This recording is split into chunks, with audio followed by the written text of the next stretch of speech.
screen starts glowing and the film starts rolling. You wanna be knowing what you might be in for. So give the show a listen and find out what you're missing. Put yourself in position for the is a good score. Dan and Brian, gonna give you the goods. You know we won't be lying. Gonna give you the goods. Masterpiece or trash. Gonna give you the goods. That's why you gotta listen. Gonna give you the goods. Action. Hey, listeners. It's that time of year again. Here we are with another April Fool's Day episode of The Goods, a film podcast. Every year on April Fool's Day, we pick something that's not quite a film, almost a film, usually some sort of series of moving pictures with synchronized sound, but not something that you would call a movie. Except this year, we kind of do have a movie. So let me just give a little backstory. So first of all, we have Andrew here on the pod for reasons that will become obvious when we actually start talking about Brian's pick here in a minute. How you doing, Andrew? Pretty good. Thank you for having me back once again. Not even on a birthday special. That's right. I guess you usually join for the birthday episodes. And we have Brian. How you doing, Brian? Hi, Dan. Yeah, this is an episode of many parts, multifaceted, and we needed Andrew on as sort of a subject matter expert. Yeah, we call them SMEs in my job. Andrew is the SME for your pick, I think.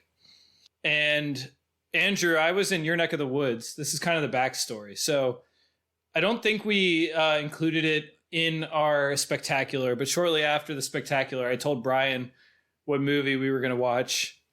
And I wanted to watch the 1986 slasher, I'll put in scare quotes, slasher, April Fool's Day. And I'd heard that this one was kind of goofy and like played with the slasher formula a little bit, but I didn't know too much about it. And so I said, let's watch that, Brian. And then we were trying to line up our recording times. And then, I'm working and I was also getting ready for a trip. And Brian, of course, is heads down on his capstone. Is that what it's called? Keystone? What do you call it? Yeah, capstone is right.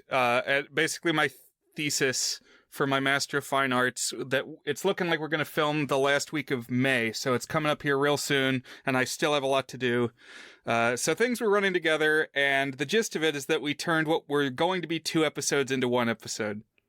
Right, because I was getting ready to go on a vacation, and then we ran out of possible recording times until vacation. And then, we were deep in the heart of April at that point, and we had a couple of things planned. So we're like, you know what? Let's just smash it all together into one April Fool's Day extravaganza. April Fool's Day, the movie, and then the April Fool's Day episode. So this is kind of a super ep. I don't know. What would you call it, Brian? Yeah, that works. I think this will not be too much of a stretch. It was all April Fool's stuff anyway. Of course, I'm the one who pitched the mishmash, so we'll see how well it works. That's all right. We're flexible. We get things done here on the Goods of Film podcast. Come rain or shine. Whether it's 1 episode or 2 episodes or 2 episodes in 1. But this is the 5th April Fool's episode? That's right. Believe it or not, we're hitting our 5th anniversary of various milestones. We did our 5th Christmas Carol back in December. We did Brian's 5th birthday episode. And this is our 5th April Fool's Day episode. So, like we've said, every year, me and Brian both pick a quasi film. So let's see how many of them we can remember, Brian. Okay, do my best. So I kicked it off with 727, the Garfield pipe strip discussion. And what did you have? I think my first one was Heavy Metal Parking Lot. Then I know we did It's Potty Time. I don't remember if that was the second one. I think it was. And I think the pairing with it was the basketball game. Okay. Barton versus Winona State, the last few minutes of that game from 2007. And then we did Hamburger Game, the YouTube series of Japanese guys driving around LA eating hamburgers. Andrew's a fan of that one. And I picked Vine, the 6-second social media video sharing platform, discussed through the lens of a specific compilation of Vines. And then the most recent was we watched Action Button's 6-hour review of the Japanese dating sim Tokimeki Memorial. And I picked the music video for Taylor Swift's You Belong With Me. Yeah, so we've talked in the 200 retrospective about how the passage of time feels relative. At some points it feels like it's passing quickly, and at other times it drags on. And actually, I feel like that Taylor Swift episode was a long time ago. But maybe it's just because we're actually like a little over a week into April at this point. So it actually has been a little more than a year. Yeah, could be, yeah. Andrew, do you have any April Fool's Day traditions? Man. Things you look forward to? Sometimes at Disney, they give us like a special little dinky treat, like a little card or a little cupcake or something. Okay. So maybe that. A dinky treat. That's Yeah. what we want to make every episode. Uh-huh. Great episode title here. April Fool's Day 2025, a dinky treat. But I think I don't think I said it on the air, but I was in Andrew's neck of the woods. That was what my vacation was. I went to Disney World with my kids. It was a very magical experience. I'll remind listeners that Andrew works at Disney World. He's a safari. The technical term is a safari guide / attractions cast member at Kilimanjaro Safaris at DAC, which is Disney's Animal Kingdom. He's a safari artist. Safarist. Yep. Yeah. Unfortunately, I didn't get to sync up with Andrew. We were busy the entire time we were there, and Animal Kingdom was the one park we did not hit out at Disney World. There's 4 of them down there. We went to 3 of them. We went to Epcot, Hollywood Studios, and Magic Kingdom. And then we did one day at Universal where we hit Harry Potter and Dr. Seuss stuff. So I would say that it was a terrific trip, with the one downside I didn't get to see Andrew or his girlfriend, which when we had first planned it, I'd be like, oh, maybe we could find time to see Andrew. That would be cool, but couldn't make it happen this time. Next time. Yeah. And the kids do want to go back. That may be a surprise, but they had a good time and they want to go back sometime. So the most magical place on earth. They like doing a lot of the most magical blank on earth. There was we took the Skyliner a couple times, and every time they say the most magical ride on earth or something like that. I was like, not everything can be most magical, but I guess maybe at Disney World it can be. Well, yeah, talk a little bit about that, Andrew. He used the right terminology. Yes, absolutely he did. And I appreciate that. I'm not saying this as a cast member, I'm saying this as a guest. Guests will complain and they'll be like, I thought this was the happiest place on earth. And then the cast members, who aren't me as a guest right now, will be like, actually, no, that's in Anaheim. This is the most magical place on earth. Get donked, loser. Yeah, the happiest place on earth refers to Disneyland in California. So I don't know if this is an official term or a fan term, but I did get a couple of pixie dust treatments. Apparently that's what they're called, which is where you get like a cast member like picks you out of a crowd and gives you something nice. So ours was about a half hour before one of the parades at Magic Kingdom. A cast member came up to us and said, do you guys want a shaded, gated off seat right next to the parade? And we're like, yeah. Wow. It was like 87 degrees that day. So we just walked and we sat at this bench, and the parade walked right by us. Some character gave a fist bump. Maybe a Jiminy Cricket gave a fist bump to my 7-year-old. So she got a Jiminy Cricket fist bump. Can't say that's ever happened to me. It was good. In 4 years, I can't say that's ever happened to me either. It probably helps if you come with little kids. Yeah. That's probably true. Yeah. But the closest I've come is when I went there in high school. We went to the Monsters Inc. laugh floor comedy show, and I got picked out of the crowd. There's like, they pick somebody with a spotlight, like a spotlight swings around the crowd and latches onto somebody, and then that person they like make the jokes about. You're that guy. That's right. Did you get the sticker or the button? Oh man, they didn't give me anything, but this was a while ago. But yes, I was that guy, and they keep coming back to you. It's, you know, it's like rule of thirds. It's like, yeah, keep featuring that guy. And so it was funny. I didn't know that they did that. That was a pretty new ride at that point, which was like 2007. It replaced something that had been there before, like Alien Encounter, or maybe Alien Encounter is across the street. Okay, so correct me, Andrew. What used to be, was it Journey to Mars, or what was at the Monsters Inc.? Maybe Timekeeper. It might have been the Timekeeper with Robin Williams. Yeah. The extraterrestrial experience was replaced with Stitch, and then they haven't done anything with that space since that closed. So you're right that it was across the way. Gotcha. Yes.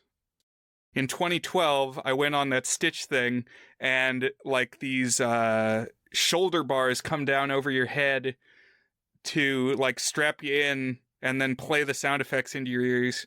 But they came down on my head and hit me really hard, and it hurt. And I still remember. Still mad. Yes. You got a big melon there, Brian. I'm sorry to say. Yeah, it didn't quite fit in between the automated bars. Last couple of Orlando thoughts, and before we move to the matters at hand, we did go to Universal for a day, and my 7-year-old got to be the one in the Ollivander ceremony. So they kind of like reenact the scene from the first Harry Potter movie where you like pick up a wand and you wave it.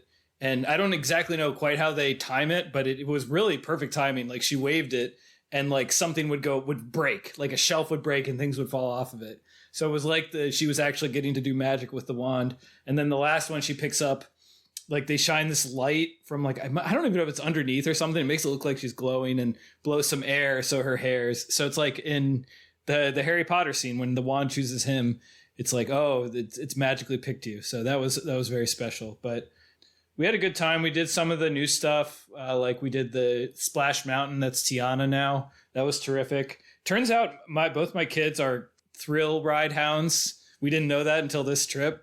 My 5-year-old just cracked 40 inches by like less than half an inch. And so she's old enough to do all of them except the biggest coasters. And so we did the Snow White coaster. We did Tower of Terror and she loved it. She's 5 years old and like 40 inches is pretty small. And like, I don't know. It's like people were eyeing her like, why is this little kid going on Tower of Terror? But she absolutely loved it. That's pretty impressive. Tower of Terror freaked me out when I was 14. So yeah, kudos for that. I also got in on the Muppets 3D, 4D showing, which is going to close in June. And that I learned, Brian, I don't know if you knew this, but that was actually Jim Henson's official final credit was on the Muppets 3D movie. And it's been there since... Yeah, like 1990. Yeah. R.I.P. the 3D Muppets. And then what? They're going to turn Rock and Roller Coaster into Muppets, but like little kids can't go on that. Like you said, that's like, it's got the tallest height requirements. So rather strange. So let's talk April Fool's Day stuff. I feel like I could recap my trip even more, but we're not a Disney World podcast. I'm sure those exist. There's blogs and all sorts of content out there for Disney heads. Do you listen to any Disney World podcasts? I don't. I get my exposure on Twitter. Shall we talk about the film first? Sure. So all three of us watched this film. We're obviously not going to do a full-on recap of it because we got a lot of other content to hit today. So the premise of this one is that a group of kids, I think they're college friends. Is that right? Right. They're like college seniors. They're talking about, do you know what you're going to do? No, I don't know what I'm going to do.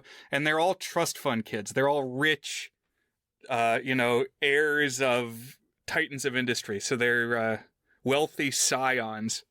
Are they all? At least they're all certainly upper middle class. And then like the main character of sorts is this host because they're going on this like visit to this island. That's right. So Muffy, the host, is the richest. Right. But they all talk about that they're like from good backgrounds, I think. Yeah. There might be one person who's middle class. I can't remember. It was making me think of this other slasher that came out in 2022 called Bodies, Bodies, Bodies. I wouldn't call it an especially great movie. I think I would probably give it like a 5 out of 8 on the is it good scale. Andrew, you should watch that one. I think you'd get a kick out of that one. Alrighty. Bodies, Bodies, Bodies. But the premise is basically, I mean, it's honestly kind of like this because it's and then there were none type situation where people keep disappearing and we don't know who's doing it or why. But it's got like Pete Davidson. Is that guy's name? The SNL guy who dates all the hot ladies? Yeah, it looks like it. And it's just like they're all upper class and they're like, it's like kind of a satire of how obnoxious rich young people are. Anyways, they go on this trip. And so let's talk about who a couple of the people are. It's kind of doing the Friday the 13th thing where the characters are all sort of types.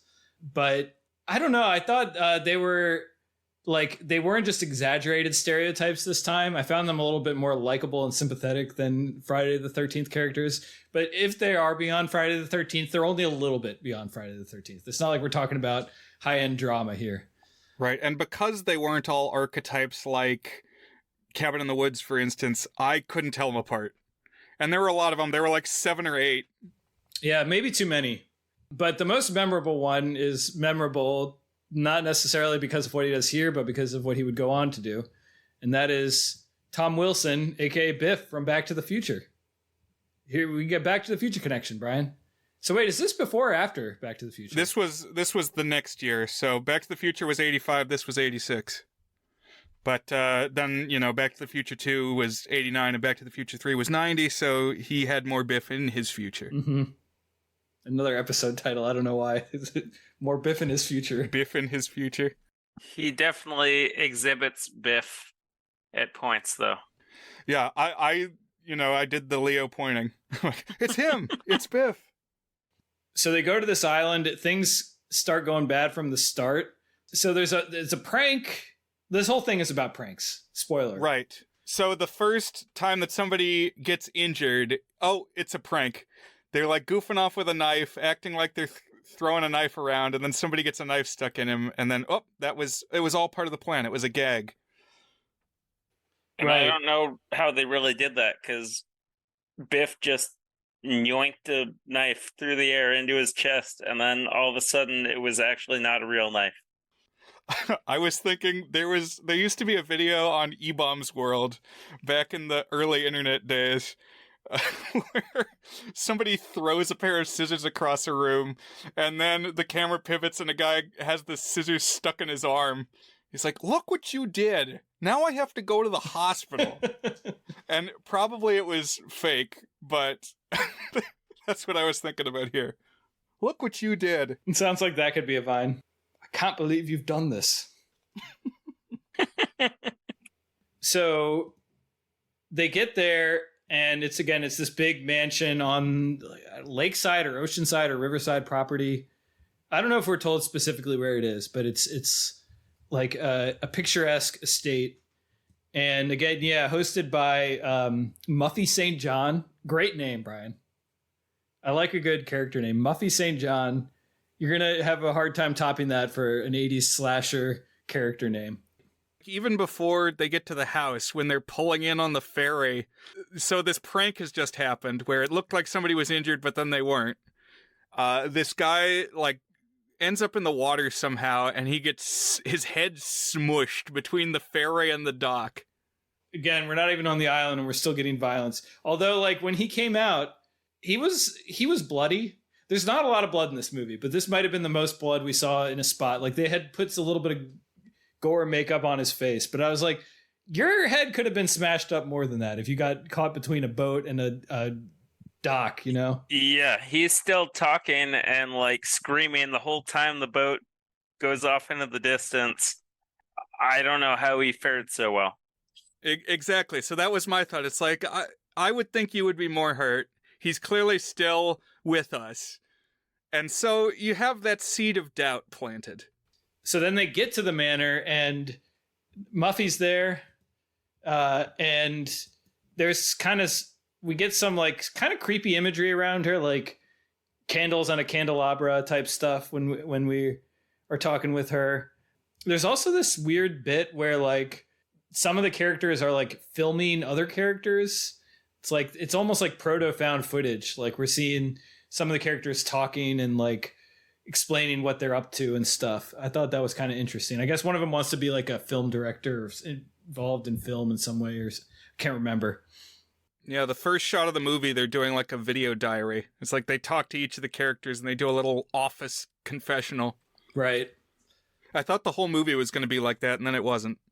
That was my question to Brian, what the connection was between this and the other things that we're going to discuss. No spoilers. No, and it was a good idea because Andrew said, "Oh, was that the connecting thread that it's all found footage?" And I said, "No, it's just that we turned 2 April Fool's episodes into one episode." I like to think of it as a meta April Fool's episode. You're tuning in because you think you're going to be listening to non-movies, but bam, here's a movie for you. Take that, you jerks. We can't let people get complacent after 5 years of this. But there's various pranks around the mansion of varying levels of meanness. There's like... some of it is left in ellipsis, like not very well explained, so you're kind of to infer it. But like somebody had a relative that died from a car crash, and then when they got into the room, there was like newspaper clippings of the car crash that their relative died in. And like maybe someone had an abortion or something like that, and there was Muffy made a baby crying noise like appear or like come out of a speaker into their room. So some of those are kind of mean, but then some of them are also like Biff sits on a chair, but it turns out the legs are bendy, so he falls backwards. Silly Biff. And then that night after dinner, people start actually dying in pranks, quote unquote, actually dying. And we see various levels of details of their deaths. Are there any that stuck out to you, Brian or Andrew?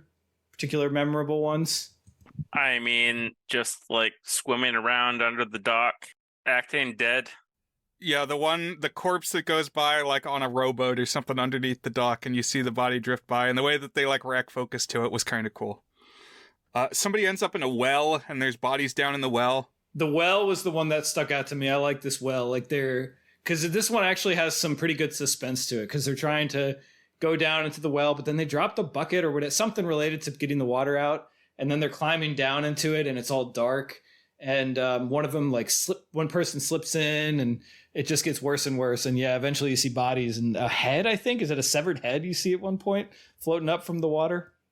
So they're falling one by one, and then it turns out that Muffy St. John is not actually Muffy St. John. She's Buffy St. John. Is she actually a twin, or she's the evil twin, right, Brian? Right, she's supposed to be a twin, and it was something like she was sent away to an insane asylum, but at some point she escaped the asylum and swapped places with Muffy. So this was complicated, and then it doesn't matter for very long. Right, because spoiler alert for this almost 40-year-old slasher film, the outcome is that this is all an elaborate prank by Muffy St. John, the original Muffy, not the evil twin. And the idea is that she is going to open a hotel where you go and it's like an immersive horror experience. And so they were like her test group to see if she could really convince people that they were in danger with her horror presentation and production skills. Right. You mentioned the title And Then There Were None, which is an Agatha Christie story, and they actually name drop that in the movie. Oh, do they? Well, if not the title, they name drop Agatha Christie. They're like, oh, it'll be an Agatha Christie murder mystery party. Gotcha. Where the guests get eliminated. I did like the shot where they're down to just one or two people and they're running away all scared. And it seems like they're about to die. And they open the door and there's everyone who we thought was already dead. And they're all smiling and laughing and cheering. You're the last one. Ha ha ha. Everybody's okay. And it turns out everyone's all right. And there's like a little flashback. So as soon as you get killed, you join Team Saw, basically. Yeah, I was thinking of Team Saw, Brian, because you bring that up. Because once you fall, you're now a part of convincing everyone else that they're getting murdered. And that's how the movie ends. As it turns out, it was all fake. Apparently, this was like a late rewrite, and they were going to do like the triple twist. So it was going to be a double twist. Oh, it's Muffy's not evil, she's actually good. But then there was going to be a triple twist that there is actually someone going around who's violent, and they were going to have people actually die. But they're like, I think that's actually too much. Let's actually cut that one out. And I think that was the right choice. I think we're already kind of stretching the limits of what this movie could support. But it's kind of an interesting example of a slasher because it's not especially bloody. Like, part of the appeal, like the commercial appeal of slashers was go see some attractive young people get killed with gnarly gore effects that make you sick to your stomach. You know, it was almost like a thrill ride type of experience. And that was, again, popularized by Friday the 13th, which when you go and watch it now, it honestly seems kind of tame. I thought, like, there's some violence in it and there's like a decapitation, but compared to what you were seeing in the 90s and 2000s and beyond, I mean, let alone like the quote unquote torture porn stuff of Saw, it's nothing. But this one is kind of, I think, kind of light on that. So I think this is a very divisive among slasher fans. Some people like it because it's kind of messing with slasher tropes. It's kind of like proto Scream. Scream did some of this too, not in exactly the same way. But I think other slasher fans dislike it because it doesn't really do some of the things that slashers are supposed to do. And it also kind of gives you a middle finger. Like, oh, you thought they were dead? Haha, it turns out you shouldn't have cared that they were dead. They were alive the whole time. We tricked you.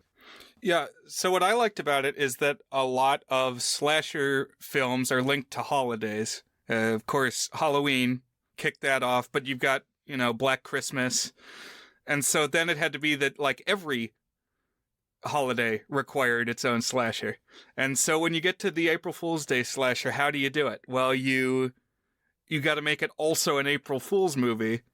And it turns out that the deaths are all fake. It was all a prank all along, and you never knew what was real and what was not. And then it was all a gaffe and a goof and a laugh and a spoof. Another possible episode title there. No, I think you're spot on with that, Brian. It fits the theme of being both a slasher and an April Fool's Day themed movie. What were your impressions, Andrew?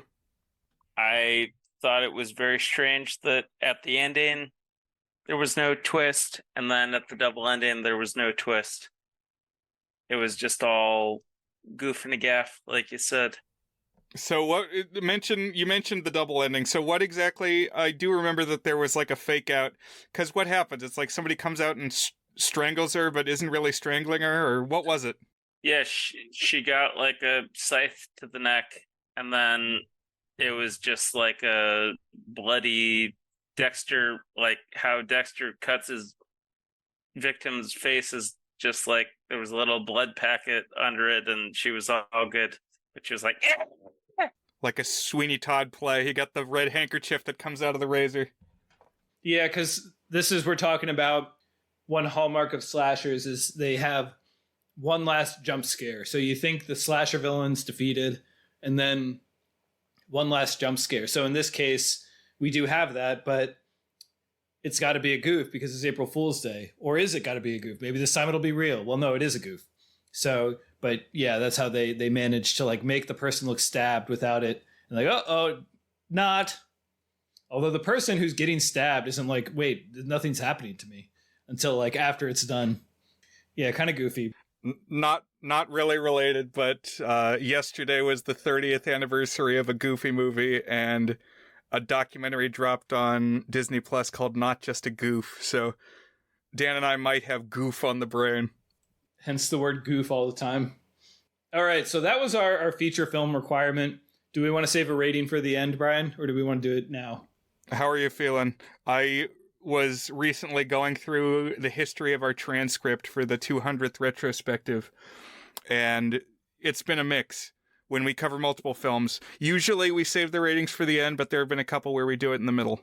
Let's do it now, so then we can just pivot full onto the nonsense stuff, the goofs. Sounds good.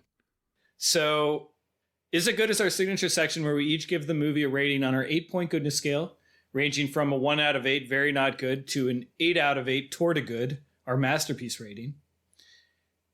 Is April Fool's Day from 1986 good, Brian? So for a decent stretch of this movie, I was bored. And also I didn't really trust anything from early on because, like, you don't see the deaths ever close enough or, like, in flagrante delicto enough to confidently say, oh yeah, this guy died. And so then when the reveal is that, oh, nobody actually died, like, that kind of makes sense. But I did like that twist, and it works really well for an April Fool's Day movie. So I think I'm going to give this one a 4 out of 8, and it's just because I like the ending so much. Up until that, I would have said 3 tops, because, hey, Biff is in it. You know, some of the gore effects are decent. I liked the pacing of the suspense in the well. But it's like I couldn't really tell the characters apart, and there's a lot of them, and for a lot of the time I just felt like I was marking time. It's like I was waiting for whatever the ending was going to be, and then ultimately I liked the ending. So a 4, but like maybe a low 4. What about you, Andrew? And remember, we rate on an 8-point scale. Of course, I agree with all those points, and I'm used to anytime I have to rate something on this podcast, it being something that I've grown up with or is a birthday film. I was about to give it a 5 because I forgot that wasn't the middle. Debatable, you know. When it's an even number, there is no middle. Right between a 4 and a 5, yeah. Yeah. I like that Biff was in it. I don't know if there was any discussion of that this was the only thing that we've witnessed Biff in, whatever his actual name is. That's Thomas F. Wilson. And what did you mention that you've seen him in or heard him in? He's also in SpongeBob. He is Flats the Flounder and the Tattletale Strangler. And he's also in the original movie. One of the bad guys. But I like that, like, all the way through, there was no actual killer. That it was all fake. So I like that part. And I would give it a solid 5. There we go. Well done. I'm going to land on a 4, but an upper end 4. Similar thoughts to what Brian said. I think if you're someone who likes slashers, this is at least interesting. This is going to provoke you. But when I say like slashers, I mean like the dregs of 80s slashers. Like you're 5 deep in on Halloween or 4 deep in on Friday the 13th. Actually, the 4th Friday the 13th is pretty good, I would say. Let's say 5 deep in on Friday the 13th as well. And you're like, why am I doing this to myself? And then there are a whole bunch out there that were even like smaller budget than that. If that's your idea of a good time, then this will be something for you to chew on and to think about. But you probably don't need us to recommend it if you are such a person. I don't think the slasher craft or the character writing is quite good enough, like beyond what the expectations are for the genre, which is a very low bar, for it to be independently recommendable. Like, I feel like Scream is scary enough, intense enough, and funny enough, memorable enough that, like, you could watch that whether or not you are very familiar with the slasher paradigm. In fact, in some ways, it's a good intro to it. Whereas I feel like this is more of an aperitif if you're someone who already enjoys slashers. But that said, I kind of agree with you, Brian, that, like, long stretches of it are just kind of dull. But the ending is kind of like, okay, that's kind of nifty. I see what you did there. And it plays with your expectations. So yeah, 4 for me. Not a bad movie. Not one I'm going to go say you got to go see this unless you're a slasher head. You and Andrew could talk about Friday the 13th. Have y'all done that before? No. Not yet. Well, I haven't watched any of them since I torrented the first 8 in 8th grade. Oh, interesting. Oh, you didn't? I thought you watched, like, all of them. Didn't you get up to Jason X and stuff? Actually, the first 9. I have never watched Jason X. Oh, not Jason X, but up through Goes to Hell. I bought it on DVD at Walmart, I think. But yeah. I think my experience was that in general, kind of like the Star Treks, the even numbers were a little stronger than the odd numbers for me. I liked 2, 4, and 6. Those were my 3 favorites. But they all have charms to different degrees. But yeah, anyways. All right, so that's the official movie. The movie. But come on, it's an April Fool's Day episode. The reason we're here is for the not quite a movie. So which one do we want to discuss first, Brian? What does your heart tell you, Dan? Let's talk Jenga Club, just so we I have a cutoff later this afternoon, and we need to give as much space for you guys to reminisce on whatever the hell is going on with Jenga Club. That's right. We got to hold space for Jenga Club. And then we can fit in my stuff there at the end. So okay. What is Jenga Club, Brian? Well, Andrew, do you want to kind of introduce how this came about?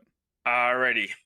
As our subject matter expert, by the way, well, in a little while, we'll talk about what's coming up next. And we've got a movie coming up where they extensively talk about subject matter experts. It's a courtroom drama. But you're ours for this, Andrew, so testify. So I was a student and graduate of Robinson Secondary School, and I used to hang out after school with lots of my friends that were members of the crew team, and they would be just hanging out in the hallways for like an hour before they got whisked off to go to Occoquan or wherever they actually did their crew practices. So we'd be hanging out in the hallways, and one day we found this big old trash can right outside of the DECA hallway. DECA and FBLA, the 2 types of business associations, marketing and business. And it was completely chock-a-block full of VHSs. I don't even think I got all of them. But we found all these VHSs, and I think I called Brian to come pick them up for me. Bring my car. He was standing at the curb at the high school. He's like, I can't carry these all in my backpack. I need your help. But it was all these tapes that I guess the DECA teacher had not even saved, but just had in some back closet for like a combined 2 decades, probably. Maybe just a decade, a little more than a decade. But all these ads for Good Morning Robinson, or whatever they called it before that, and all these various projects. But of everything that I collected, the first one, once we lugged them home, we popped into the VCR, was Jenga Club. And it wasn't even the real Jenga Club, it was the compiled... It was the raw footage. Yes. So DECA, I think we need to explain a little bit about what DECA is. And I only learned this from watching all of these tapes. But it's like a marketing club. It's like Future Entrepreneurs of America Club. DECA, formerly the Distributive Education Clubs of America, preparing emerging leaders and entrepreneurs. Okay, so I just want to make sure we're on the same page here. You're a high school student. Yes. You see, to quote you, a big old trash can. I think that's what you said. Mm-hmm. Always good, by the way, to have a story where, and then we found a big old trash can as a turning point. I'm in if that's a part of it. You remember, like, the trash cans that the cafeteria ladies and janitors would lug around the cafeteria, like huge big cylinders, right? Yeah, that kind of trash can. Okay, so one of those guys. So you saw one of those, and you're like, well, let's see what's in this bad boy. And you poke your head in, and it's filled with VHSs. Mm-hmm. Okay, and you're like, this is an opportunity. My path has been laid out before me, and it involves this big old trash can filled with VHSs. So you called up your older brother who possesses a car to come and get them. And it turns out they are all clips, but they were like ads for clubs or something like that. Like a combination of Deca advertisements on the morning announcements or just Deca projects is my understanding. Okay. I have a quick interjection. I don't want to derail things too much, but since you said it happened while you were hanging out with your crew friends, Andrew. Are you going to say it? Well, probably. It's the only crew story I have, so I'm going to say it. Is that at the cafeteria at Thomas Jefferson, which was our high school, Dan's and mine, one of my best friends is named Ben. And so the crew kids, Ben was not in crew, but there was this row of erg machines along one wall of the cafeteria, which are these rowing simulator things. It's like a weight machine, but it simulates the motion of rowing. And so the crew kids would sit there and practice on these machines. And one morning, so there's this senior lounge in the corner of the cafeteria where there's like a GameCube and people would play Super Smash Bros. Melee. But one morning, for a reason that I can't determine, Ben sat down on one of the erg machines and he started like going through the motions of erging. So it's got this seat that slides back and forth, and he put his hands around the rim of the seat that you sit on, and he slid backwards and cut off the tip of one of his fingers. Oh my gosh. And it was a mess. Flesh and blood? It was not good. There was blood. Wow, that sounds brutal. So that's my one crew anecdote. Having never done crew, having not really associated with anyone who did crew, just my friend sat down on the row machine and cut off the tip of his finger. Brutal. Okay, back on track. Big old trash can. All right, so how many of these did you actually recover? What are we talking about? What's the load here? Probably only half of what was actually in the can. I know, well, Brian said 30 in our messages between each other. Yeah, at one point that was Andrew's estimation. It might have been between 30 and 40. We've got one section of a Blockbuster shelf dedicated to these VHS tapes. So I hear you call these RFF, is that right? That's what I called the couple that I uploaded onto YouTube. Robinson Found Footage. Okay, so here we got the scene, we got all these videos, and it's probably like, would it be cruel of me to say like very inane in general? Yes, they're very inane. But the first one we fished off the pile had Jenga Club scrawled on the label. So now you're interested, because what is a Jenga Club? That's what I want to know. What is a Jenga Club? What are they advertising? Why do they need a video? And why did they decorate it in such a way? Also, bear in mind, we didn't know, at least I didn't know anything about Deca. I didn't know the provenance of these tapes. I just know Andrew had found a stack of tapes, and we're going to watch through them and, like, analyze them. And so we picked this one out first, and we're, like, trying to put the pieces together of what is this thing. A transformative moment, I can imagine. So the clip that you sent me, I think it's from your YouTube account, Andrew. Now is actually when I'll say everything after our discussion of the feature film that we just discussed is only visible on YouTube, to my knowledge, by stuff that we've uploaded. So if you want to see the things that we're talking about, come to thegoodsfilmpodcast.com and you can join our Discord. And in our Discord, we will drop the links for Jenga Club and then some other stuff, at least what I'm going to talk about. I don't know if there's any other ephemera related to Jenga Club that'll appear there as well. But yeah. All right, so you sent me this video from your YouTube account, 7 minutes and 14 seconds. And it's just called Jenga Club. That's what the title of the video is, RFF Jenga Club. So was this 7 minutes like the thrust of what was on this VHS? Yeah, so I want to break down what's on it. I can let Andrew talk about it as well. But yeah, so what was the experience, Andrew? I I mean, I was a gremlin back then. We were going through GameStop dumpsters and GNC dumpsters. I don't even know what that stands for. General Nutrition Center. You were going through the vitamin store dumpster? You don't know about that? We were going through any dumpster located at the Burke Shopping Center. I think it's just called that, because it's not in Burke Center.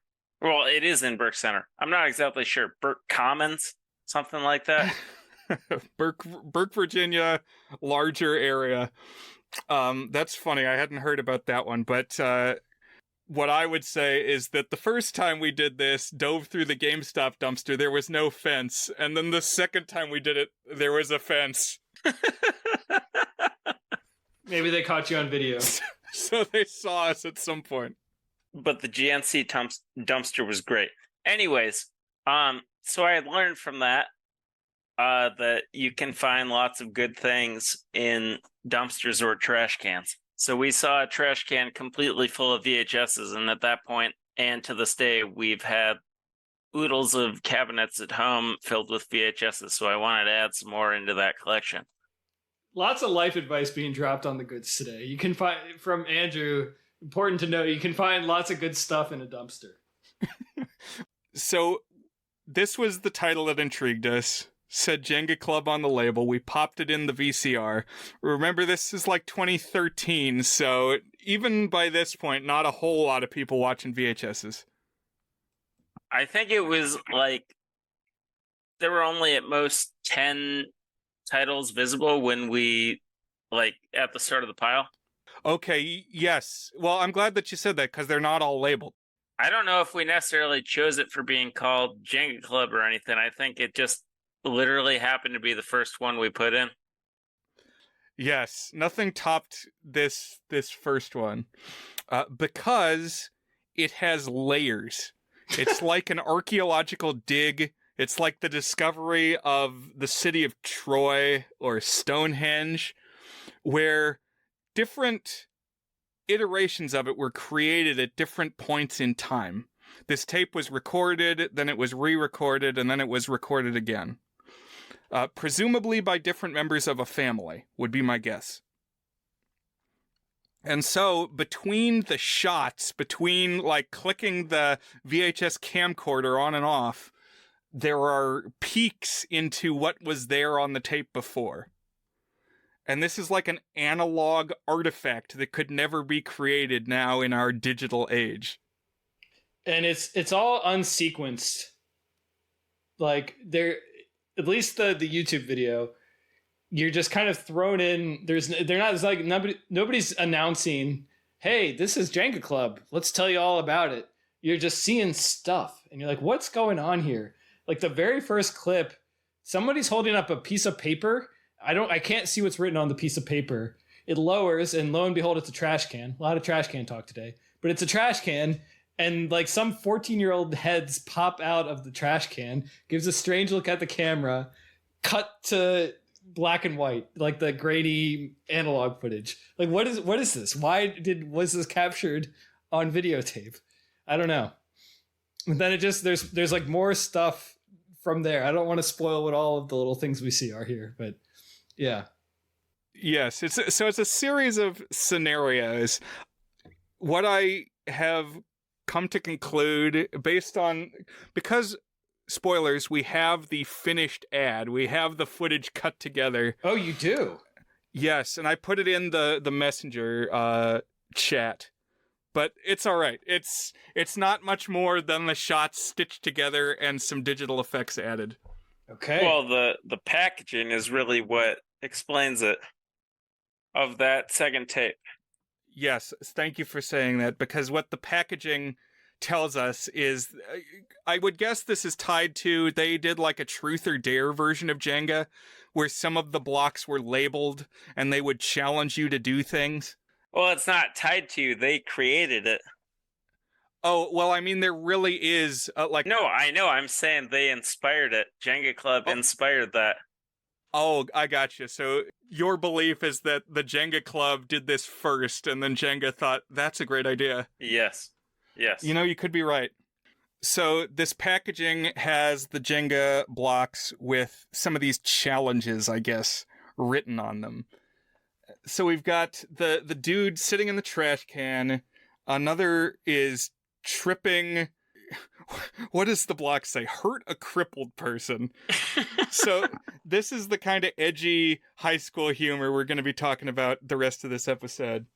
But why this works so well for me, this film, is just how disjointed everything seems. So we've got these shots of the one kid on crutches, and this other kid walks down the high school hallway and like sweeps the crutches out from under him, and he falls over.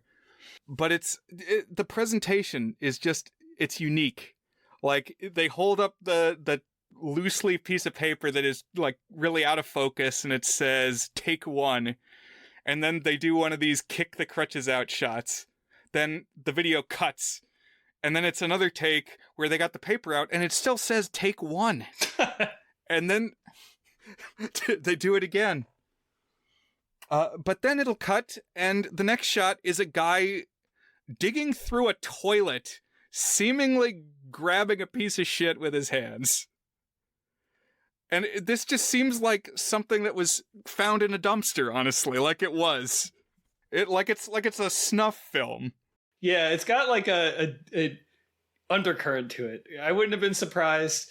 You know how they say, particularly in the early internet, I'm sure it's still out there, but like you would find the darkest stuff out on the internet, like that you could imagine. And there would be like tales of like, oh, you could see a video of, I don't even want to say the ones I'm thinking of, like people doing awful things. And this looks like it would be the prelude to like, there's a mutilated corpse halfway through or something. But it doesn't go that route. It's just some idiot 16-year-olds goofing around. That's right. So the enacting the kid on the crutches one is like the first quarter of the film, I would say. But the bulk of it is this vignette. Right. So what's crazy, my favorite part of it is that in between these shots of Jenga Club, the various Jenga challenges, it suddenly cuts to a guy in a garage at night, and he's beckoning to the camera. And then it cuts again back to the Jenga Club stuff. And it's like, what the hell was that? Who is that guy? And then after the Jenga Club shots, we get this whole second story that I would think, so I would guess this is the older brother of one of the Jenga Club guys, and he had previously used the tape. So he recorded his project, and then a couple years went by, and the younger sibling used the tape again for Jenga Club. I agree. But what does this guy show us, Dan and Andrew? Well, just first off, I like that the first time he's shown, it's just, like you said, beckoning when they're walking through the garage. And then that clip is only like 2 seconds, and then it goes back to the other stuff. But then he takes us on a journey in his car, advertising himself as a potential, what is the role? It's the reporter for Decca. And he wants you to vote for him as reporter. Which, is that an elected position? I guess it is. Anything goes in Decca. This is actually a little more connected to my pick than I realized. Because I now that I'm thinking about it, you're right. So he's running for a high school position, and not just that, but like a dinky one that nobody really cares about. But he's like having fun with, I guess he's going to make like a video promoting himself or something. And so the idea is he's going to like, I guess it's like ask random citizens like, hey, tell me what you think about me as a candidate for reporter. And so he's like, it's someone's holding a camera and it's watching this guy, and he looks like an obnoxious 16-year-old who's a little bit preppy. I don't know how else to describe him. And there's someone in the passenger seat is filming him driving and giving a monologue about how sort of like, he's like, I'm not that hot or that interesting or something, but let's see if people will come and vote for me. And they're driving in the dark, and it's got to be like after 9 p.m. And then they pull into a spot in the parking lot. We get some footage of them driving around. I don't know, any other color you want to add to this one, Andrew, before we get to the main event? Did we already talk about when he says, oh, I think I know that guy, when they're just like not even paying attention at all to driving. Yeah, so a lot of it is just this driving at night where we've got this cameraman in the passenger seat filming the driver, and we're driving at night through the neighborhood. And it's a vibe. And Andrew and I have recreated some of this route. Yeah, like Yeah. So we know where they end up. We've visited the shopping center that they go to. But yeah, just the energy of this weird energy, and like everything that he says is funny for some reason. And so at one point he says, "This is Mike," and the camera pans to the back seat, and there's this guy in the back seat in a red jacket and like bleached tips in his hair and like orange gel tan, and he like ducks down in the back seat. Don't film me, bro. And later we see him, he's drinking a Red Bull or something like that. Okay, so they pull into this parking lot. And then this is where it gets kind of obnoxious. So they get out in the parking lot. The parking lot's mostly empty. Again, it's definitely like at night. And they're like walking, imagine like a strip mall or like a grocery store, how there's like a part that's under the awning where you can like walk into a bunch of stores. And they're like walking there for a bit. And then they see someone. So they see like, again, there's a cut here. So it's like, again, we're like losing our continuity, our sense of reality for a moment. But they must have seen this person packing their car. I think it's a Food Lion. Is that what it is? That the grocery store? yes, it was. And what is it now, Andrew? Now it's a Gold's Gym, and there might have been something in between, because I think most of the Food Lions, I don't think it was ever a Bloom, but fun fact, I think most Food Lions became Blooms, which was a very short-lived Virginia area shopping store or grocery store. Yes, William and Mary had a Bloom, and then it turned back into a Food Lion. So they see these people, and you can't really tell. I think they're like it's blurry enough, at least on the copy that I was watching. They're like probably a grown-up couple, like approximately the age of the kid's parents. Right, it's like a middle-aged Asian couple. And they're like getting in the car after like packing up their car after a grocery trip. And he walks up to them. He's like, "Excuse me, Excuse me. I'd like to know if you would vote for me." What's the wording he uses? It's so weird. If I ran for office, would you vote for me? And they stonewall him. They mad dog him. They just glare at him. And then I think a second time he goes, Yeah, he "Excuse goes me." back in. And it's just an all-time glare that this lady gives him. It's like, who the hell are you? Get away from me. You're probably like thinking he's high on drugs or something. Like I'm not ruling out that he was high on drugs, by the way. And would you support me as reporter in high school or something like that? Like, what are you talking about, dude? And yeah, I felt a little bad for them, but this is just a snapshot of, like you said, edgy humor, Brian. Dickwad humor for 16-year-olds. Yeah. And then the ending is so good because clearly they didn't get the reaction that they wanted to get. And there's nobody else in this parking lot. It's like getting late. There was one line where they thought maybe we'll go into the Chinese restaurant, and one of the friends is like, "No, it's already late." One of the other friends is like, "Can't you get in trouble for filming inside businesses?" And then they're just walking around in this shopping center, not with the material that they need. And the guy with the camera is like, "Should I cut?" And then it cuts. And then the rest of the tape is an episode of Sex and the City. So all that's left is like 5 seconds of it in the YouTube video. I don't know if there was more of it in the actual VHS, but it's fun because you're like these dude talking, and then starring Sarah Jessica Parker, like after a cut away from it. So yeah, I like the way you described it, Brian, of like this kind of patched together bits of reality, something taped over, all of it peeking through. Right. So I think the deepest level was that maybe the parents had taped Sex and the City on this VHS and then passed it to the older brother and then passed it to the younger brother. And it creates this mini layered artifact. Did your parents ever have you like print when you needed to print They said, no, you don't need to print on a blank sheet of paper. Just flip over the papers you haven't used. And then you can like use the backside of that. Well, like, oh, but it was an old school report on the backside. It doesn't matter. Nobody's going to look at the backside. Just use the front side.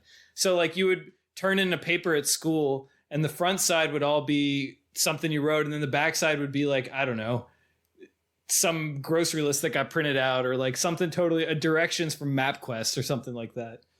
Did your parents ever make you do that to save on Xerox paper? I feel like I remember printing stuff in the library at school that was like that, Yeah. but not at home.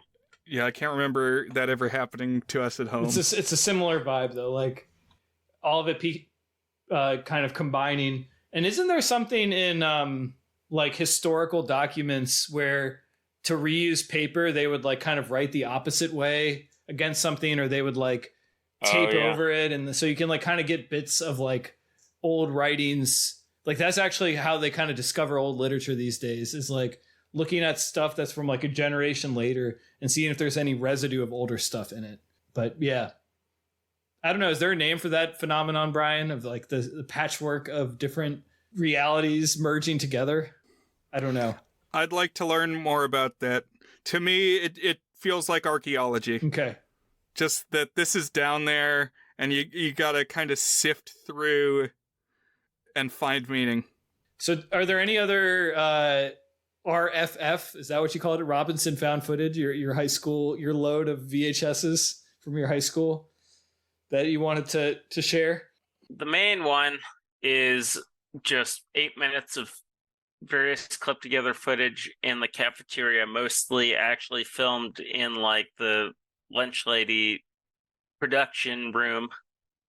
And we're big fans of that one as well. They used to have big racks of like Hostess snack cakes and stuff, and like vats of nacho cheese, and not a whole lot of actual food, which there probably still isn't today. But we certainly didn't have stuff like that when we were there in 2012 to 2015, or I was there. Brian was never at Robinson. Were you ever at Robinson, Dan? No, I went. I grew up in Loudoun County, so I bussed all the way into the high school that Brian and I went to. Yeah. Right. And my exposure, well, I had several friends who went to Robinson, which is the base school, like the standard high school that people from our neighborhood would go to. But what I would do is, since I went to the magnet high school with Dan, I would go early in the morning. The first bus would take us to the base school, so I would hang out with the Robinson kids for a bit and then catch another bus that went to TJ. So I was familiar enough with the school and the layout of it and the people who went there.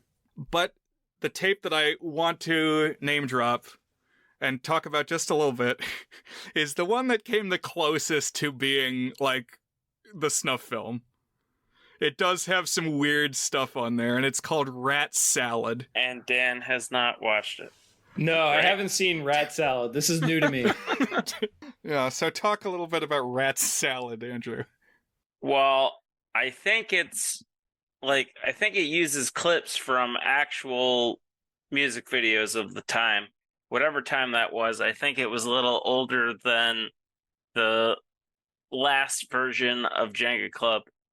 But it's these very Columbine-looking guys. Right, in like trench coats. Yeah. These two Columbine kids. They have very long hair, or at least one of them does. And I'm not even certain what they're producing.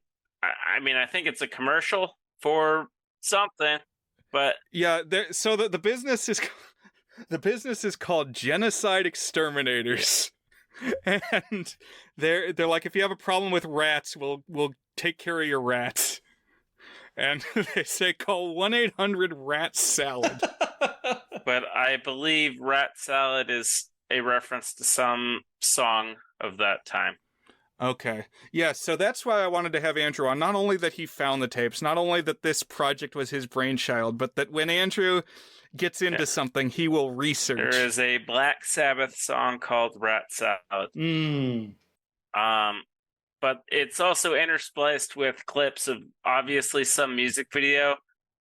I don't know by who, probably also Black Sabbath or some other metal band, but there is a cat that's on fire, and it's being torn apart by rats that may or may not also be on fire. Yeah, so intentionally disturbing. This was the only one that was like a shock film in the pile, and we didn't subject you to this one, Dan. Okay, so now this is starting to click a little more for me. So it wasn't real ads, these things. These were like, it's like a school project. Like if you were to make an ad for a real project in the future. So these weren't things that were actually getting aired out to students. This was like kids making something for a school project or something. Maybe or maybe not. Okay, unknown. Yeah, but like they created them as part of this marketing club. Whether or not they actually aired more broadly is not known. So was there really a Jenga club that would meet? I don't know. I would imagine maybe for some portion of at least a year. That would be my guess. Only God can tell us. Actually, there's names on the box, right? Yes, there are. Yeah, tell us about that, Andrew. Well, when I completely forgot about I remember the names on the box, but I forgot that there was a tape that was the actual edited version. I thought those names were just on the version that we had found. But I wanted to message some of them back when I found the collection in 2013, and Brian told me that would be weird to reach out to any of them. I regret that now. I wish you had. It still probably would have been weird, but it would have been important. Good weird. Yeah, valuable weird. Would have completed the puzzle. Okay. Yeah. There's still time. Hopefully, at least 75% of them are still alive. Is that not something we would take for granted? Well, both of the people I was with when I found the bucket are dead. Really? So, yeah. You're how? I'm not joking. Wow. Was it unrelated between the two of them? Yes, and it was also unrelated with Jenga Club. Well, at that one, I think I would have guessed, but yeah. Yeah, well, it could have been a Pharaoh's Curse thing, but... Yeah. Oh, maybe, yeah. So I'm still trying to put the pieces together. But yes, one was 4 years after, and one was like 6 years after. Wow. I don't know if I've had any acquaintances my age who've died. My brother did. Your brother died? No, he didn't. I can see why you would interpret what I just said to me that. My brother had an acquaintance who did. No, I understand. To my knowledge, only one person from my high school class has since become deceased. Do you know about your class, Dan? No, like I said, I'm not aware of anybody in mind that has. I'm not saying that it hasn't happened. I don't really keep up. There's a handful of people I keep up with closely, but I don't keep up with the broader high school group that I went to high school with. Although my 20th anniversary will be next year. So it's coming up. If I'm going to do it, maybe then we'll find out. I don't know. But my brother had a friend who passed away suddenly, but it was someone he had been pretty close to a long time ago. So that was pretty sad. It's always sad when someone dies young, usually. All right, so this is good. I feel like I've not exactly the dark web, but like some cousin to the dark web, like this weird, strange current snapshot of this other reality that exists out there. And maybe, maybe it's not like another reality. Maybe it's just the 90s, like the late 90s, early 2000s, or even mid 2000s. I don't know, where people were goofing around, making videos on videotapes, wandering their parking lots near their houses when they were 16 years old with their friends, ostensibly for a school project, but in reality, just to do something dumb because you're 16. And what else are you going to do if you're 16? Yeah, this is the first thing we've reviewed, about 300 or so different films and pieces of media in the history of our podcast. This is the first one I can't pin a hard date on. Oh, interesting. Okay. Yeah. We can't tell you when the tape was pressed for the final time.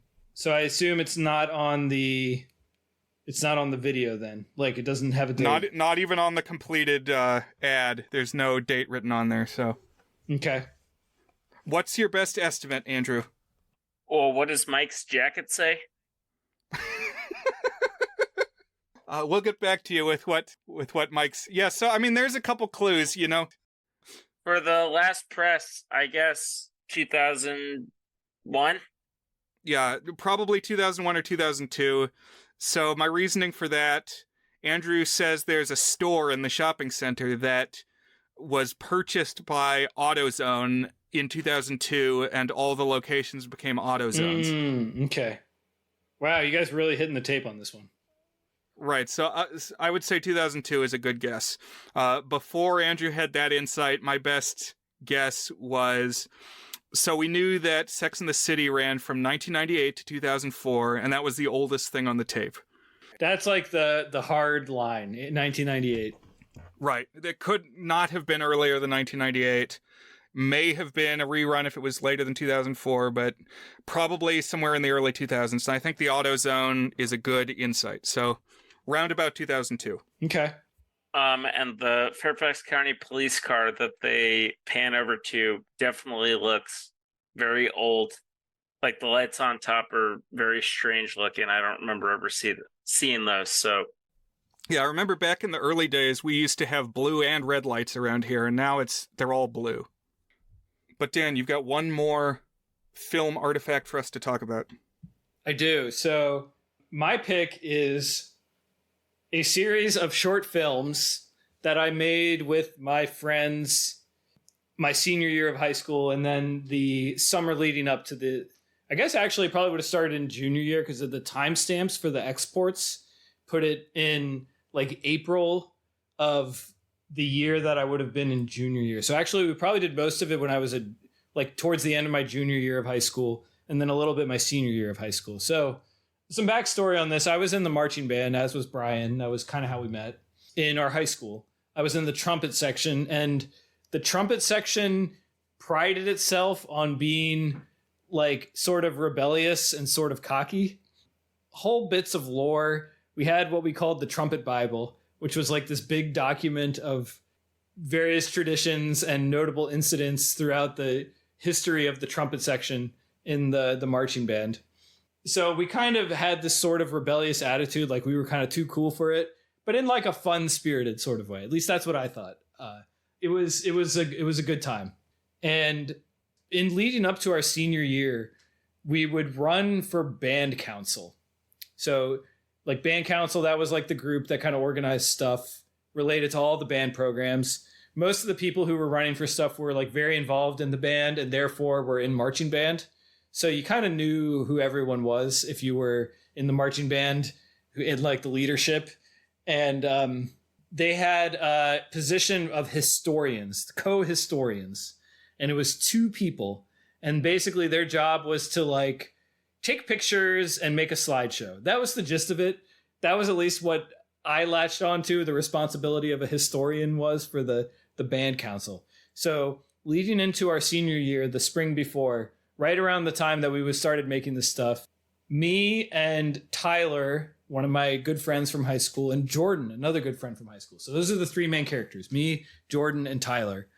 We're like, well, hold on, there's 2 historians, but there's 3 of us. And like all of us wanted to run for the historian position because it's something that in the past trumpets have done. It's like the one thing that trumpets have kind of stepped up to own is like being the documenters of the band culture and doing it in sort of like an almost irreverent sort of way, like a comedic sort of way. And so that's what that position had evolved into, was like the person who took pictures and made funny slideshows and jokes about the band. And so the 3 of us wanted to, and I was like, what if we just said that all 3 of us were running? And it was like, we're going to run into 3 of us. And I know it's been 2, but we're just saying there's 3 of us. And instead of calling it co-historians, we'll call it the tri-historians. And so that's what we did. And nobody ever said you can't do that. So we just did it. And they put it on the ballot as the 3 of us. And so that's what it was. And we got really into campaigning for it. This is kind of what Jenga Club made me think of. The whole bit where he's like making this dumb video of like, would you vote for me for reporter or whatever it was? For me, we were doing stuff like nobody was ever seriously campaigned for stuff. You'd just be like, I think I'm going to run for president. And you would tell people, hey, I'm running for president, vote for me. But like we made it into a whole campaign, even though, by the way, I don't think we had anyone running against us. There might have, oh no, I take it back. There was someone running against us. And he told us that he actually voted for us. He and one of his friends ran. This was a guy named Steven. Anyways, so we made this whole joke about how we were like campaigning really hard for it. Again, just shrouded in like 16-year-old quasi irony. And we made these like campaign posters that we hung up around the band room. And the day I made flyers, and I went to band class and handed out flyers when we were going to be voting for it, which no one would ever have done something like that. It was very goofy, but we did win the election. And so we were kind of in a creative spirit. Like we got to make stuff. And so we would hang out a lot at Tyler's house. And I spent many nights sleeping over at Tyler's house. He and I would always be up to goofy stuff. I have like a million stories of goofy stuff that Tyler and I did. Like if you had filmed it and someone like you guys had stumbled upon the videos of it, you'd be like, what the hell are these guys up to? Type of stuff. And Tyler had this computer, and I can't remember if the webcam was built into it or he just like had a really cheap webcam. And when I say really cheap webcam, I'm talking like 2005, $5 at something cheaper than Best Buy webcam. So I want to give a million points to Andrew. Go ahead, Andrew. Well, what was my exact quote? Because we were discussing before Dan joined the call.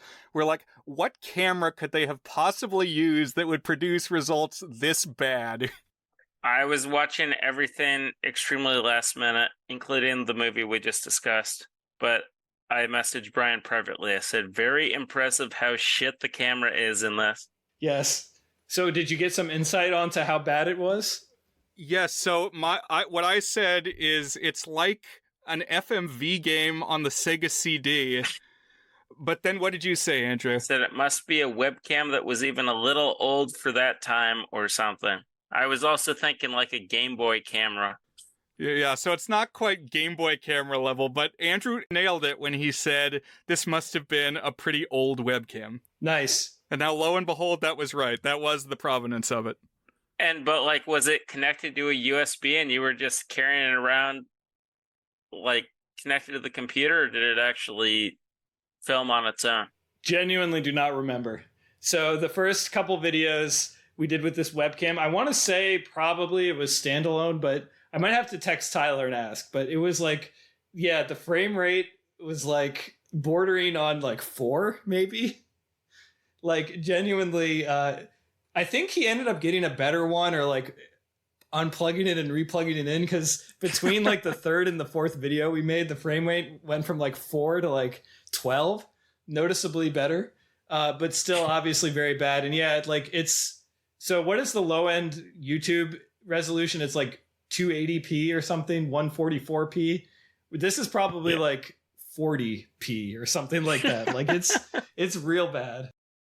But the very first things we did is like we were just kind of messing around with it. And I have some of these clips saved, but like we would, like Tyler and I would alternate giving like just dumb improvisational monologues. And then we like we turned on the stereo Fat Lip by Sum 41. And then we did like a karaoke dance video of me and Tyler singing along to Sum 41. And then finally we're like, we can make a story out of this. So then we said like, all right, we're going to make movies out of this. And the first thing we thought was, oh, it's almost like a really slow frame rate. So it's like doing something in slow motion. It'll look like it's moving at a weird speed or something. So the very first video that we made. Now, if you look at the YouTube video, it's not the first video, because what I sequenced first was the trailer that we ended up making after we made a bunch of these short videos. But the very first one that we made was, I think, called Tales of a Broken Heart, which we just intentionally made a ridiculous title for it. And it was like slow-mo of me punching Jordan. And the joke became we would do really long credits with fake credits. And all of them we would say at the end, produced by Incorporated Enterprise or some variation therein, Rock on America, exclamation point. And so all of our videos were by Incorporated Enterprise. Again, we were like jokingly, oh, how do we make it sound like it's really official when it's obviously the dumbest thing ever? And we came up with the name Incorporated Enterprise. And then the sign off was always Rock On America. And so we ended up making something like 10 of these over the course of a year, these absurdist short films, if you can even call that. Like some of them had vague outlines of a story, and some of them would just be like a weird comic moment. And kind of cringy for me. I would say like maybe a 7 out of 10 on the cringe scale for me watching back. It's not the worst, cringiest thing that I've seen that I've made or been a part of. It's pretty bad though. And you're like, oh, a dumb 16-year-old made this. Like the same thing watching Jenga, but like this one was even maybe worse. I don't know. What are some of your reactions as you're watching these short videos? We'll get to the trailer in a minute, but let's talk about the actual videos, Brian. What's your thought process here? Right. So I was on the outside of some of this. I can vaguely remember the time period that this would have been happening. And I found the trumpet trihistorians very inspirational. I've mentioned in the past that especially, so their big job every year was that they would make the slideshow that would play at the band banquet each year. Like all the band kids would come together at the end of marching band season, like the curricular school band would continue on throughout the year, but the big like bonding experience that was marching band was ending. And so this was in like, late October, early November that this would happen. And they would play this slideshow of mostly still images, some video clips of the things that the band had done during the summer and fall. And it was always good. Like, maybe if I watched them back again, some of the shine would be worn off, but I thought they were well done. And definitely a contributing factor to me turning towards video editing. Wow. Like getting me interested in editing video. This is a little something different though. Like, I think I would have found these funny when I was in 5th grade.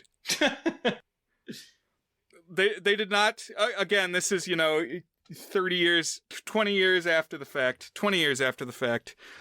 And I feel like it's kind of an alien experience. It's just like, what was meant by this? What is this supposed to mean? It's like I'm missing the cryptex key.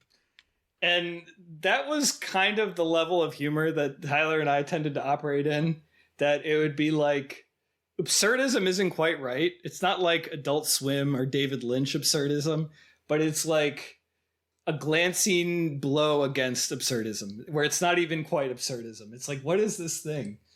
I think the order we published them wasn't 100% consistent from how we produced them.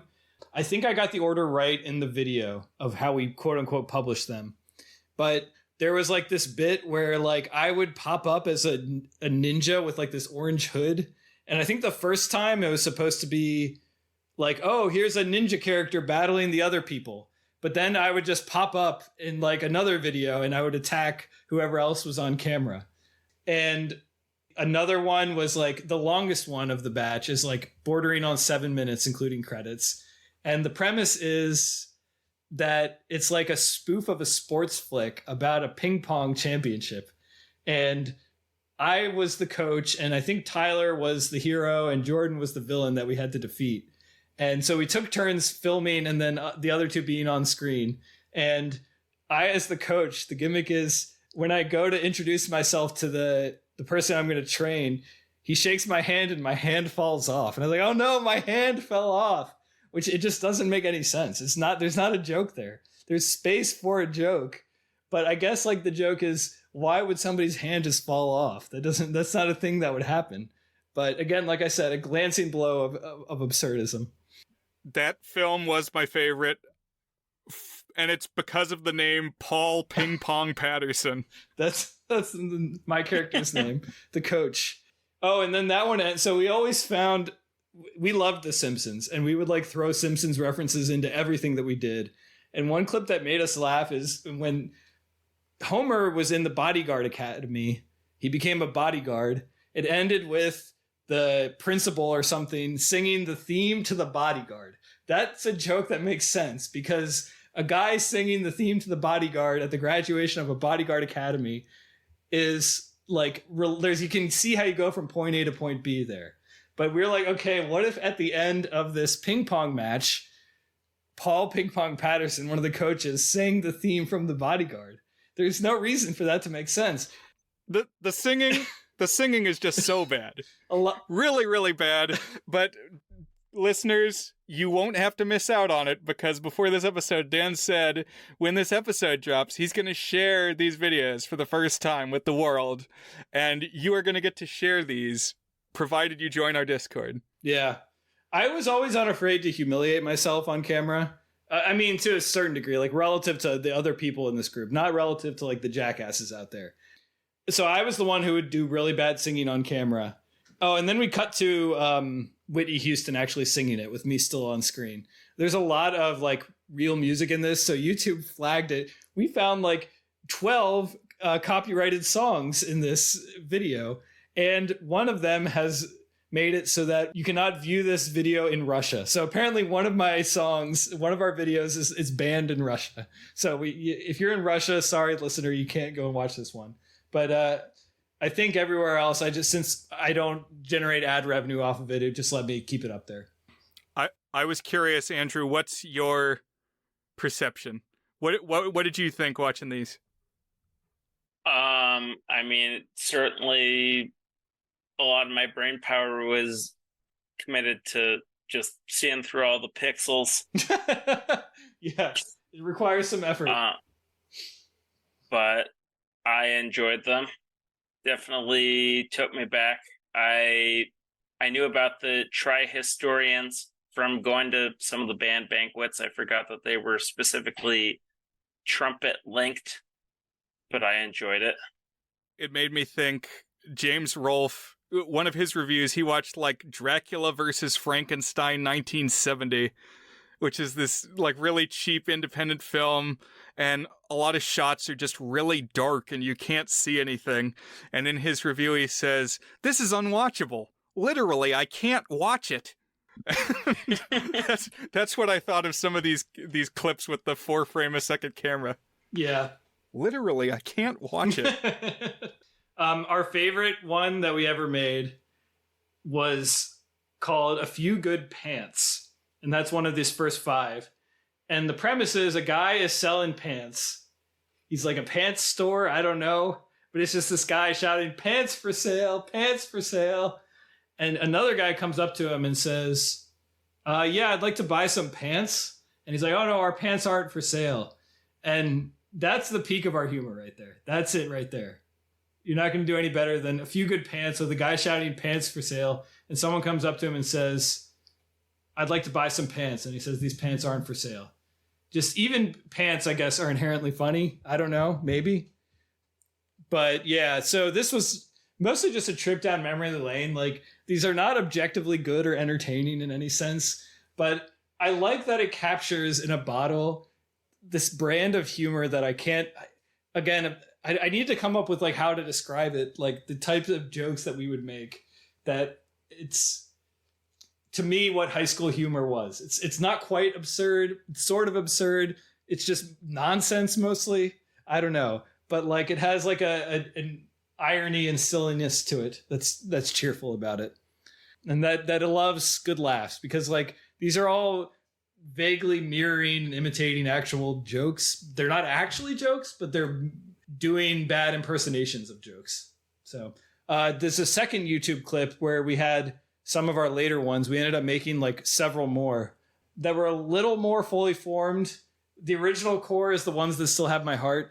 The best output of it, though, is the trailer. I think the trailer, you get like the funniest bits of it where it actually does feel like this could be like a weird, not very good, but weird like sketch comedy or improv comedy group thing, like showcase or something like that. I don't know.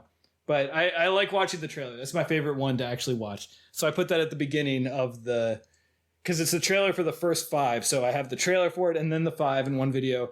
And then the next one we have 8. And we got more into puns and stuff late, like with the titles in the later ones. So you should give those ones a watch too, Brian, at some point. Yeah, it's a good time capsule. That's what I like about the various found footage VHS projects that we've talked about, or old webcam films today, is that it captures something that wouldn't have otherwise been captured, and now you can relive that moment. For sure. All I saw was the trailer on the first 5. I gotta watch the rest. Yeah, me too. I have not watched that second batch. Well, thank you guys for indulging me on that. So Incorporated Enterprise, we call it. I wish it had a more Googleable name, like a name that better captured the spirit of it, because Incorporated Enterprise doesn't even sound like anything. Also, the spelling of Incorporated Enterprise kept changing. Like, Incorporated was only spelled correctly about half the time. That rings true. A couple of the like jokes that we would put in the credits, like the fake credits, haven't aged perfectly well. You found a Donald Trump one there. There was also like a me no speaky English joke at one point. I was like, that's a little cringy for me. I've moved out of that kind of joke at age 36. But yeah, that's about all I have. Listeners, if you're dying to see these videos, get a little bit more of like what was Dan like when he was in high school, come to thegoodsfilmpodcast.com. Join our Discord. You can see Jenga Club too. Who knows what else we'll post. One more tidbit. I shared this with Brian and Andrew, and I have so many anecdotes related to these guys, like these buddies of mine, that like it all kind of blurs together. Like, is it related to this video or is it just tangentially related, same people? But one that actually is related directly to this is we knew someone on the yearbook committee our senior year, and we're like, hey, you have the list of clubs that are in the yearbook and that get photo shoots to like of the people who are like, because there's always the section of pages like, oh, here's who is in the debate club, here's who is in the Model UN club, etc. And he was like, yeah, I do. I was like, are you able to add more clubs to that list? He was like, I guess so. He's like, all right. And then we gave him a list of ones we wanted him to add. I think we had 3 or 2 that we wanted him to add. One of them was Incorporated Enterprise. So the name of the club is Incorporated Enterprise. And sure enough, if you go check out our 2006 yearbook, you'll find Incorporated Enterprise. It's the 3 of us in these videos, plus Tyler's brother, who appeared in one of the later ones, are in that video, or excuse me, are in that yearbook picture. And that's something that I cherish, that we actually got in there. I like that. One of my great lost films is there were a few days in 10th grade where I took a VHS camcorder, which of course was already really old by, 2006, and walked around my high school for a few days. And I don't know where that tape is, but if I find it, that would be a relic. Yeah, I'd love to see it. I'm thinking about in the 2011 Muppets movie, Kermit sings a song called Pictures in My Head. And it's a tearjerker song about like the people that you knew that you don't see anymore. And now they're only pictures in your head. And I'll probably put that in the Discord too. That's what I'm thinking of. It's not as hard hitting, but I feel like my favorite of your lost films was your Bilbo Leonard Nimoy Flash video. Wow. Yes, that never even was finished technically. So I was trying to learn Flash animation. I never really learned to do it right because it wasn't synced. It would start out synced and then by the end it wasn't synced with the music anymore. So I don't know why that was. But I was trying to make an animation to the Leonard Nimoy Bilbo Baggins song, and you could watch the first half of it. And it was never quite finished. But I'm glad that there are people who remember. Probably only Andrew. One person remembers. But I guess the theme here is high school. Is ephemera the right word? I don't know. Something that is like a time capsule. The essence of an age in a bottle.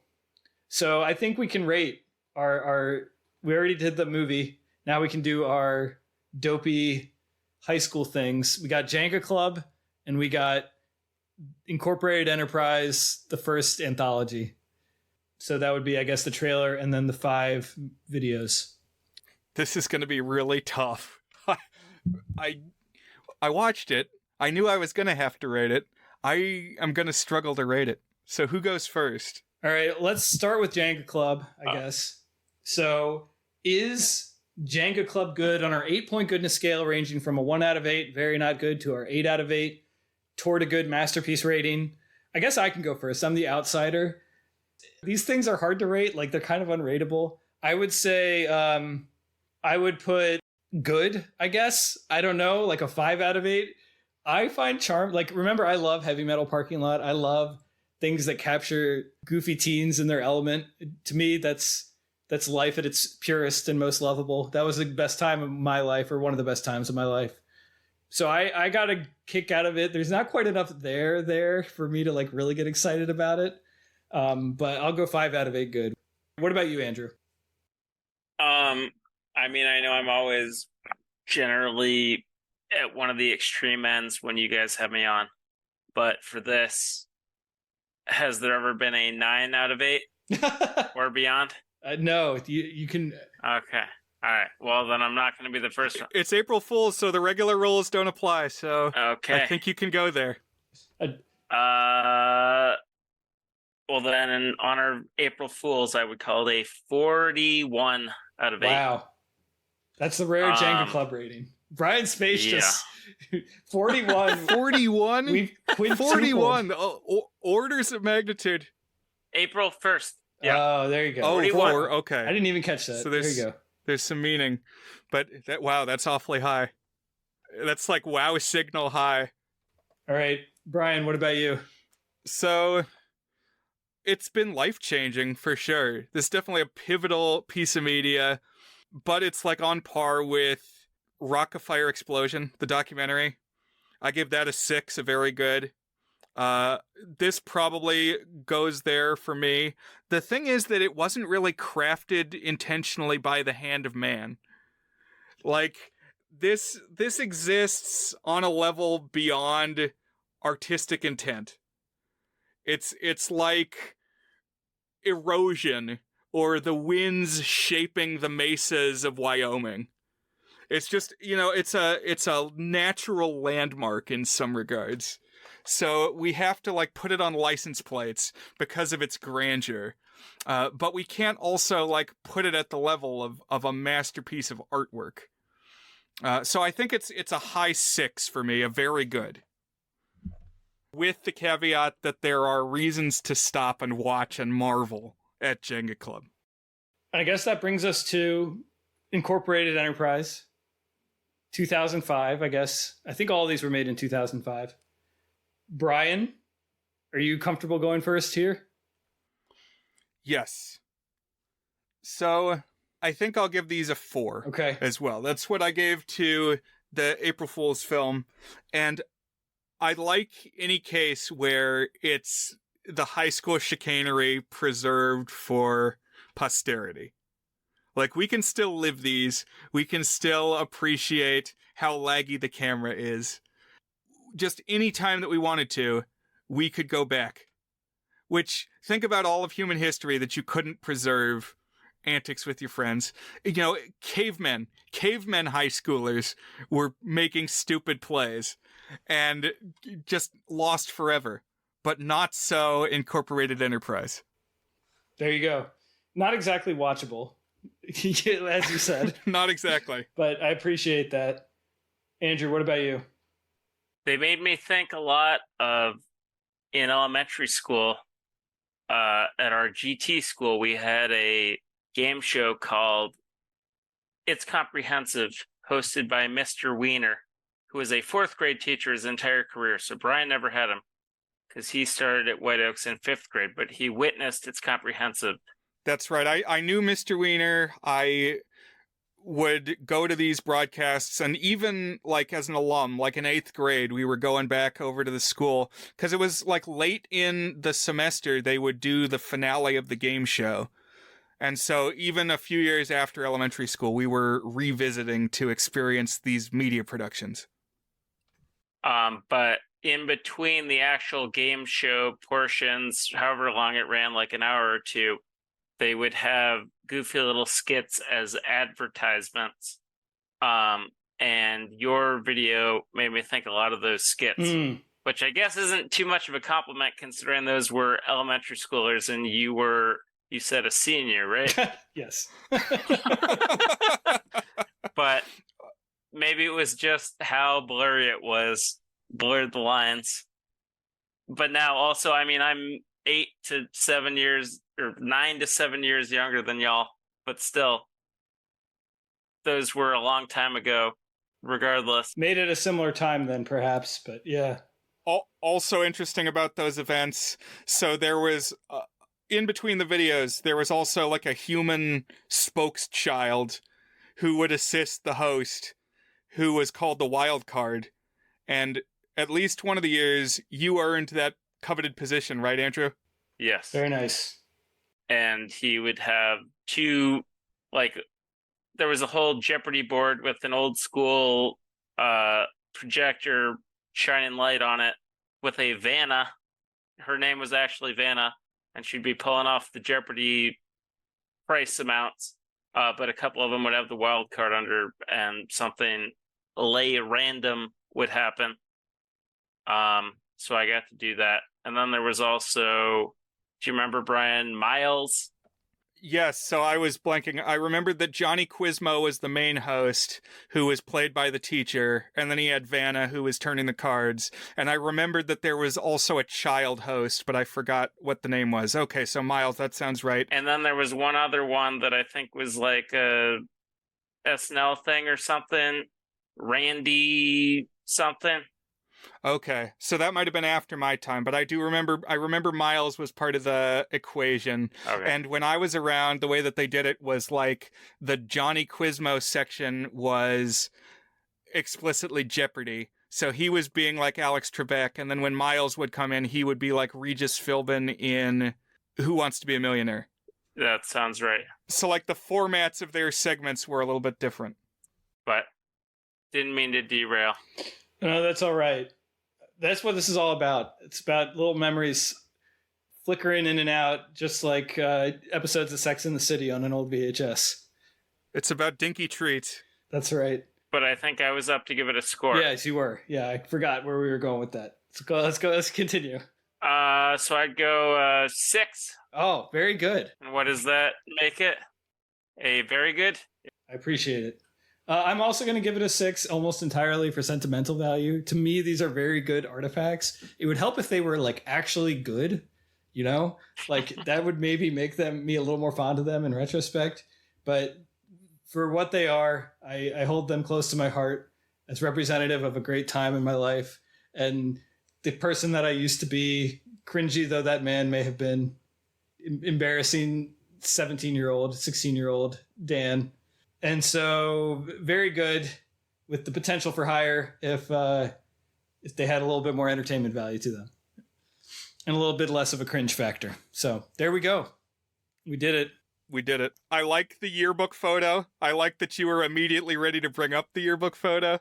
And maybe I'll drop some more anecdotes at some point on this. And I definitely have a lot of fun anecdotes of stuff that me and Tyler did in high school and some of my other friends.